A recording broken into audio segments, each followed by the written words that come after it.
welcome on in. My name is PJ. This is a raid challenge video. In today's video, we're going to be going over the rebalance nerf changes to the fusion, however you want to say it. And there's a lot to this. Hopefully, I can cover everything I want to talk about. Hopefully, I don't forget anything.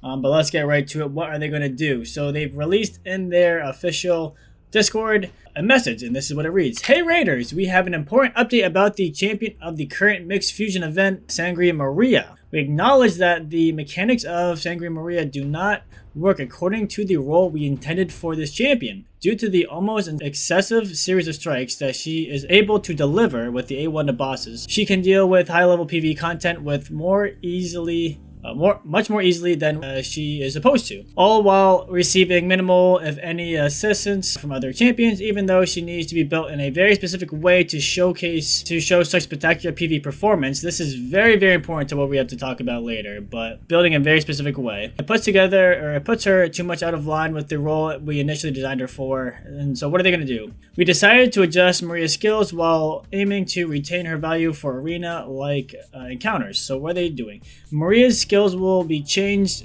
in the following way. Her A1 won't grant an extra turn when facing bosses, and then her damage multiplier of her A1 will be slightly decreased, and that is not just against bosses, that's against everyone. So that's going to be affecting PvE and PvP. The first part, no extra turn, will be just against PvE, just against bosses specifically. And then her other part, her passive will decrease the received damage to a lesser extent when fighting bosses compared to its current state. Now, that current effect, that is just specifically against bosses. For PvP, you should be fine. So, and then they said, if all goes well, we plan to activate the described changes in a week or two. Cool. I want to break it down a little bit more. Hold up, guys. Now is the perfect time to click on my link in the description and get a free Karato as well as 4 more insane free epics as you level up. Here's how to do it. Step 1. Log out of Player and Play on PC and uninstall. Step 2. Click the link in the description and register with a brand new email. Step 3. Launch raid and complete the tutorial. Step 4. Go to the inbox and claim your first champion. Don't miss out on your chance to get a free Karato after signing up, as well as Uugo, Rector Drath, Tagoar, and Mausoleum Mage as you progress through the game. So click on my link right now and let's crush this together. One thing that I think is kind of funny is I feel like Plarium obviously they design champions in their mind to be used in a specific way for the game, but that doesn't necessarily mean that's what they actually do or how the player base uses them. So just because they don't see it or they thought in their head that she was supposed to be used this way, I think it's kind of silly that if the player base finds another way, just because she's a PvP champion, let's say, they're in players' mind, she's arena nuker, but maybe people want to use her in PvE for some reason. I would say this is a great example would be the previous fusion Granite. Granite in Plarium's mind is a PvP champion because he's like North Stone Skin, kind of similar stuff to this fusion, but this fusion hits a lot harder. But that champion, he doesn't really hit that hard against the North Stone Skin. So yeah, in their mind, he's supposed to be a PvP champion. But a lot of people are using him in Hydra, Chimera, PvE because he brings Shatter, he brings unique buffs, debuffs, other stuff to the play, even though he's, in their mind, a damage dealer. So just because it doesn't go, or just because it goes against something that they think it should be, I don't think that's a reason to nerf them or change them. But that's not the only reason. This is also the other reason, is very specific ways to showcase spectacular performance. She needs to be built in a very specific way. So I'm pretty sure what they're talking about here is Bronco's video. If you guys have not seen or do not know who Bronco, he's a great guy, great YouTuber. Does tons of videos trying to showcase the maximum amount of damage, or just tries to break the game pretty much. He loves trying to do crazy things. And with this fusion, he was able to solo Fire Knight 10 hard, which is like pretty much not been able to do before. But, and there's a big but, it's not as simple as just you put her in and she solos it, right? That's what you might think. But no, you need, first of all, you need a mythical relic, right? Well, which mythical relic do you need? You need a Forge Pass mythical relic. So you can only get the Forge Pass mythical relic by buying the Forge Pass. And that's also really hard to get. The other thing that you need is you need it level 18. So you got to get it fully maxed. The other thing that you need with the relic and a fully max is you needed to have specific mythical relic gemstones. So you need to have the Force Pass mythic relic, it fully leveled up, and you need to have very specific mythical relic gemstones. And then you also need the champion to be fully awakened, so 6-star. And then you also need to have insane gear. So if you can pull all that off, then I think you have a chance to solo the Fire Knight, because I don't think it's also 100%. Maybe it's like 70% depending on her RNG on the A1. So no one's gonna run a 70% Fire Knight solo hard team, and like the very tiny small percent of chance that someone could actually do this in game, it would be like the super mega Kraken, who one is probably doing a speed farm in Fire Knight Hard 10. They don't care about food. They don't care about farming chickens in campaign. They're a giant Kraken spender. They're just gonna buy. So they're not gonna farm food. They probably don't even care about Fire Knight Hard. A lot of the gear you're getting at an end game, late game is coming from Siege, Hydra, Chimera, Curse City, Doom Tower, Forge Pass, future stuff in the content coming down the line. So the dungeons are really kind of dying out and like just not being used as actual like places to get gear as much anymore. Now it's just kind of to do the dungeon divers, to do the tournaments and events.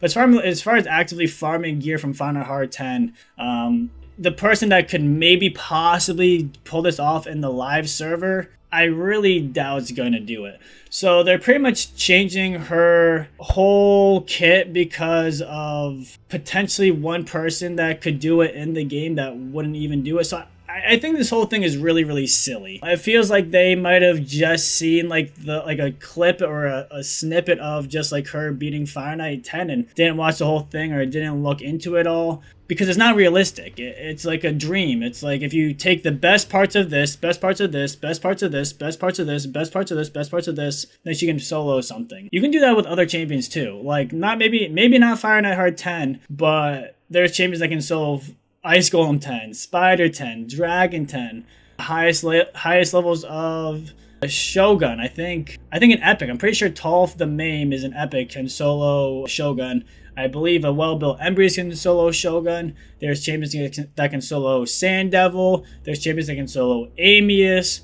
Pretty much almost every boss in the game is like soloable besides Fire Knight Hard 10. So I mean, that's a whole nother topic, but yeah, I just don't think that it's like as game breaking or as crazy or as easy as they might think it is, or how like the player base might think. Because I've seen also, that kind of brings us into another topic, is a lot of people are saying that they're not doing the fusion anymore, or yeah, they're just skipping because of this. And I think that's not the right idea to look at this at all. Again, if you were planning on using her for Fire Knight Hard, no, you weren't. I mean, like, let's just get that out the way. Like, if you were planning on using, you don't have the gear, you don't have the relic, the gemstones, the blessing. Like, no average or even not average top-end person was going to really be using her for Fire Knight Hard 10. Maybe to try to solo some other content, you could try to use her there and maybe it won't work anymore, but to not go for her because she's getting nerfed in PvE, I think is kind of silly. I think she's still going to be a beast in PvP. Just think about Rotos, how often he can take extra turns and just completely wipe your team. And she's just like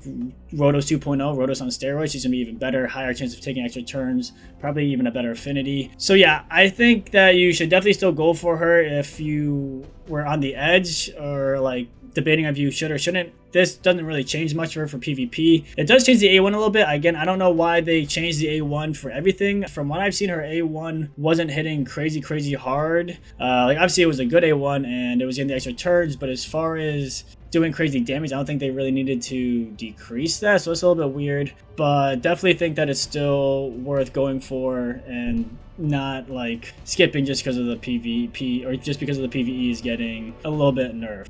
The next part of this that I want to talk about is a lot of people are blaming Bronco for this or saying that this is Bronco's fault that she's getting nerfed. So, okay, this is definitely not Bronco's fault. Like, Bronco's not, like, saying to player, you have to nerf this champion right now, like, holding a weapon to their, like, head and be like, if you don't nerf this, I'm gonna do terrible things. Like, no, he's not doing that. Like, he's not telling Player's their own company. They're big boys and big girls over there. Like, they do their own thing. This has nothing to do with Bronco telling them. I think the bigger issue is kind of like just the timeline of how this happened, and then just player not testing for themselves. Like, anyone reading her kit before they change this could easily see that the snowball effect with their A1s is extra turns is going to be crazy.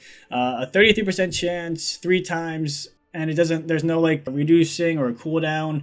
70% chance is insane to get an extra turn. So I don't think that we should be blaming Bronco for this. I think we should be blaming player for the bad testing and just Bronco's doing what he does. Now, do I think that Bronco could maybe in the videos put more of like a warning, this is not realistic, this is extreme limit pushing? Maybe, yeah, I think that could help out. But I also think that on the viewer side, you got to go in knowing that Bronco is going to be doing stuff that's crazy and that you're not going to be able to replicate. So it's like a give and take. I think that he could come off across like just a little bit, what's the word? Just like open about how hard it is to do. Because I think this kind of happened as well with the event dungeon the last time with the Geomancer and the HP burn and the relics. Like I think he made a video and it seemed like it was really easy, and then it wasn't necessarily as easy as people thought it was or how it looked. So I think again, he not badly, but he makes things look super easy, and then in like the background it might not be as easy as it looks. So yeah, I think it's like a give and take from the player base and Bronco to be like, okay,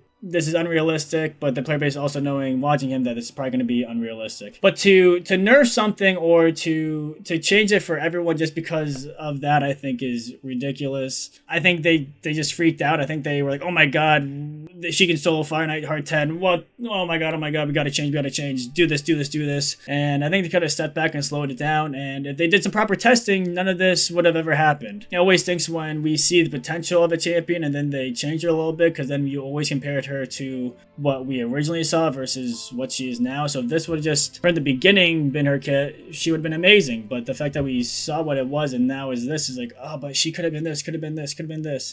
I do think this does hurt it a little bit for the PvE aspect, because you kind of need the extra turn against the boss to cycle through her moves. So I wish it would have been like you get one extra turn against the boss, or maybe you get just a normal 33% chance per total hits. Like all 3 hits is a 33% chance, not 33% chance each hit.